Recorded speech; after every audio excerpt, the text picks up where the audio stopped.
Hello everyone, welcome to My First Day on ImpactWrestling.com. I'm Josh Matthews. Thank you for subscribing to our YouTube channel. We've got a lot of tremendous feedback so far on My First Day, and I've been looking forward to this guest for quite some time. Welcome. Stop it. Two-time Knockouts champion, Brooke. Welcome to the show. Thank you. How you doing? I'm good. I'm really, really good. A little tired.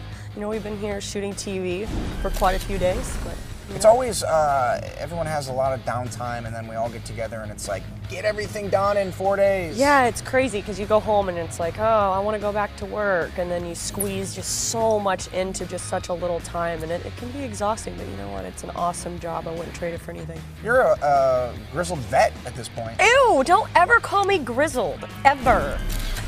No, I'm not. I am. Yeah. I am. Everything hurts. It's harder to get up. It's harder to just go about the days. I gotta stretch like RVD for like an hour before my matches now. Do you remember your first day here? Oh my God, I'll never forget my first day. How daunting was it? Was it here in Orlando? Where were you? It was here in Orlando, and I didn't sleep for the first like 3 nights before I even flew in. Like, oh my God, half these people I've never met. So who called you? Or did Bob Ryder call you on the phone and say, hey, look, we want to bring you in? No, Terry Taylor, he was head of talent relations at the time, and he's like, hey, you know, I had a friend that recommended me to you. Would you be interested? Had you ever spoken to Terry Taylor at this point? No, I had never spoken to Terry. I'd never met anyone from Impact Wrestling. So it's like, oh. So you get a 615 number on your phone and you're like, what's going on here? Well, I had, I did an appearance for an indie show somewhere, and this booking guy's like, hey, you really should go to Impact Wrestling. I really think you would love it there.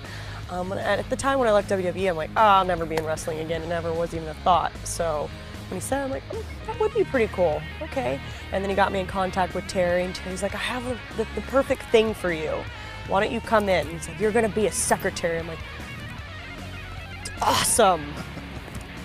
How is that the perfect? I'll take it. I will take it. I just didn't care. I wanted to come, and I knew I could make an impression and then eventually move away from that.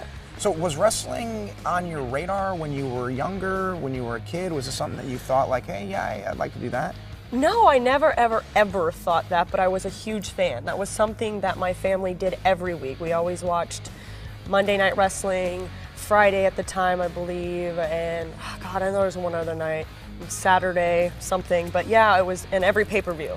You know, it was something that the one thing that we always did as a family, and I was like, here, you know, I loved Sable, I loved Chyna, I loved Lisa Marie, it was Tara here. Sure, you know, I looked up to all those women, So you show up, you get here, and you find out that you're going to be the secretary to Eric Bischoff. Yes. Had you ever spoken to or met Eric at this point? I had never spoken to him or met him. I knew who he was from WCW, at least what he looked like then, okay? So like, you know, I'm introducing myself, I'm in the makeup chair, and I can't remember, I think it might have been Christy Hemming's like, oh, are you excited? Like, what are you doing today? It was before she kind of took her lead role here with the Knockouts. I'm like, yeah, I'm working with Eric. I haven't met him yet, I can't wait. And he's sitting right next to me, he's like, yeah, do your research, girl. And I'm like, oh my God, this has already started off amazing. I'm like, God, this guy's gonna hate me, and I gotta be attached to him for God knows how long. Did you think it was over at that point? Yeah, like, okay, I might as well go home. All right, this is horrible. And you know, it just set the pace for the day. I'm like, that's so embarrassing, because it almost looked like I had no clue who he was. I mean, he was literally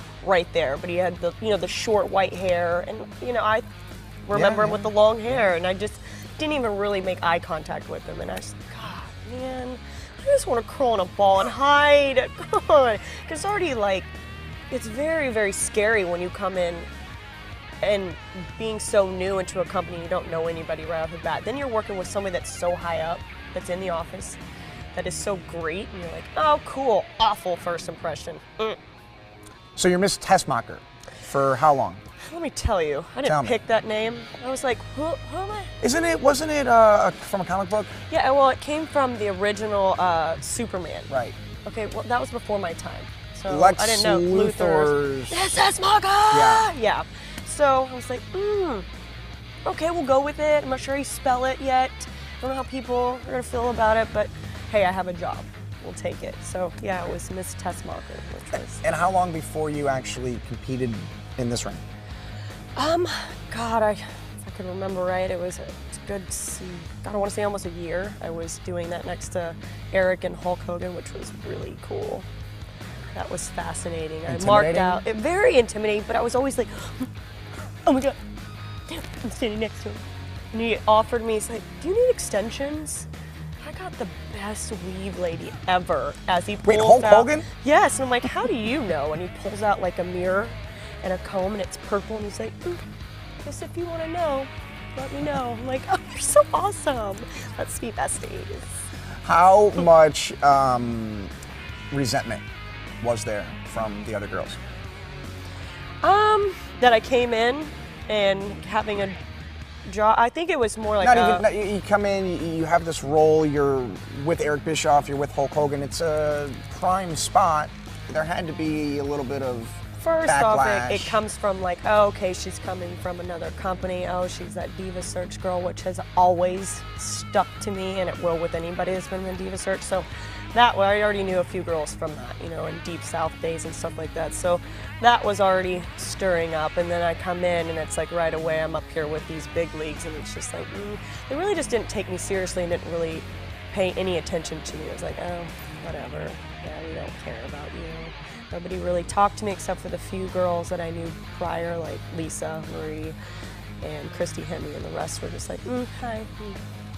Very rude. You think about it now you're a two-time Knockouts champion and you get to treat new girls the way... No, I would never do that, because I remember when I first got to Deep South and how evil they were to me, and like I literally went home and cried every day because I didn't have any friends because I'm moving from where I lived, and it's just myself and my dog, you know, and I'm trying to connect with these people. I'm trying to relate to them, and it's always like, oh, you're just pretty. Why are you here? Oh, you're taking my spot. And I mean, I get it, but at the end of the day, like, we're all a family, you know, and I would never treat somebody that's coming in trying to be comfortable. It's already scary enough as it is, and then these girls in some way look up to people that are above them anyways, you know, and for you to come in and break them down, I would never, ever, ever. Would you say that it's more cutthroat now, or was it more cutthroat then? Are you now that you guys are in the position that you're in, are you trying to make it easier for new girls like Marty Bell or Jade to come in? 100%. It was way different when I first got in. There was, could you not put your bag in this locker room? Oh, yeah. Could you find the bathroom? You'll be fine. Oh, did you need a mirror? Yeah. Bust out your compact, girl. You know what I mean? Like, time in the makeup chair, time with the hair. And that's actually where I started doing my own hair and makeup, because I didn't want to take up anybody else's time, because it was like frowned upon, because you'd be sitting there and they'd just like, so are you gonna get up? Because it's my turn. I'm like, yeah, you know what, I'll go ahead and get up and leave and tuck my tail between my legs. So that's when I'm like, you know what? I'll just save that uncomfortable situation and I'll just start doing my own hair and makeup. Then I'm never in the way and I'm always ready on my own. You know, I'm never waiting for somebody and no one's ever waiting on me and I'm never taking up a spot, so. Bully Ray put it best once. This is the greatest and the worst business in the world. I can agree with that. I can agree with that, 100%. And you never really know how people really feel either. Like you get half of somebody's real side and half of somebody's fake side, and you never know like what place that you're supposed to be in, what you're supposed to be doing, how people really think of you. And it's weird, even after all this time, that you still feel that way. Yes. Even from talking about your first day to talking about today. And I I mean, still feel that. Yeah, you still do your own makeup. Yep, still do my own hair and makeup just because I don't ever want to be in the way. I was in the chair for like an hour today. Oh, see, it's people like you. This takes a while. That takes an hour, bless your heart, because all of this takes 45 minutes. Yeah, well, that just about ruined my day, so thanks. You're still pretty. Thank you. I like your tie. Yeah, matches my socks. Your socks, look at those socks. Yeah. Well, listen. Is that yellow? There's yellow in there. These are happy socks. Brooke, thanks for joining us on my first day on Impact Wrestling. Guys, continue to subscribe to our YouTube channel, and we'll have you on again. But we can't talk about we can't have you on this show again because it's my first day. We already did it. What will we do next? Your last day. See you next week.